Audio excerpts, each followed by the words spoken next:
দেশ ফেরত প্রবাসীকে আনতে গিয়ে পুরো পরিবারই চলে গেল না ফেরার দেশে। যে বাড়িটি আজ থাকার কথা ছিল আনন্দে মুখরিত, সে বাড়িটিতে এখন নেমে এসেছে শোকের মাতম।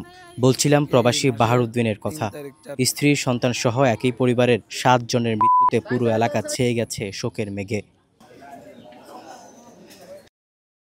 ঢাকা বিমানবন্দর থেকে আসার সময় নোয়াখালীর বেগমগঞ্জ উপজেলার চন্দ্রগঞ্জ পূর্ব বাজারে যাত্রীবাহী একটি মাইক্রোবাস খালে পড়ে যায়। এতে একই পরিবারে 3 মেয়ে শিশুসহ 7 জন নিহত হয়।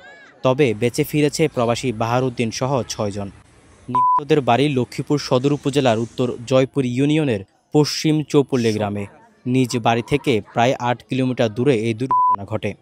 চোখ খাটার থাকে গাড়ি টান লগে হঠাৎ করে চোখ মেলি গাড়িটা আরেকমি কাটে বাংলা বাজার হারইয়া আইছিল আর কইছি যে তুই ঘুম যা, কয় না আর হাত অল্প কদ্দুর রয়েছে।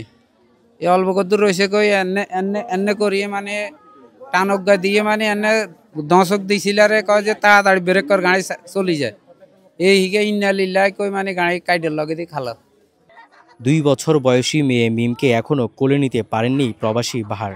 দীর্ঘ 2.5 বছর পর চোখ ভর্তি স্বপ্ন নিয়ে দেশে ফিরছিলেন তিনি। কেই বা জানতো সৃষ্টিকর্তা তাকে এই দিন উপহার দিবেন। আমার মেয়েরে আমি আজ পর্যন্ত কোলেও নি নাই, এখন পর্যন্ত আমি নি নাই। এয়ারপোর্ট আসছি আর একবার নিছি, আমার কোল থেকে চলে গেছে। ভাবছি বাড়ি যাই নিম, বহুত কিছু আনছি ভাই, সব শেষ।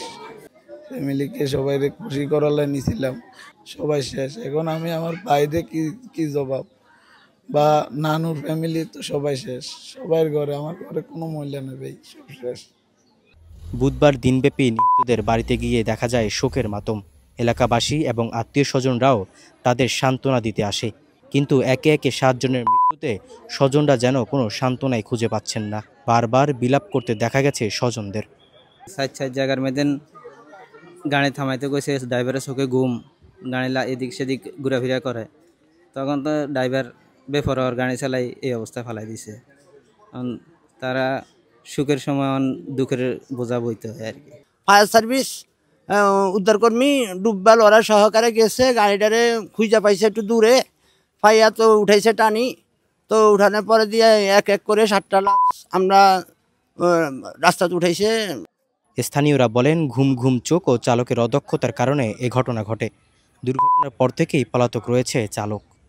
স্বপ্ন যাবে বাড়ি আমার, এই স্ট্যাটাসে এই বুধবারের স্বপ্ন নিয়ে বাড়িতে আসা ইচ্ছে ছিল প্রবাসী বাহারউদ্দিনের। তবে দিন শেষে বাড়ি ফিরেছে ঠিকই, না ফেরার দেশে চলে গেছে প্রিয় স্বজনরা। স্ত্রী সন্তান মা সহ হারিয়েছে একই পরিবারের 7 জন। তাই পুরো এলাকায় জুড়ে বইছে এখন শোকের মাতল। ইমরান হোসেন, বাংলাদেশ টাইমস, লক্ষ্মীপুর।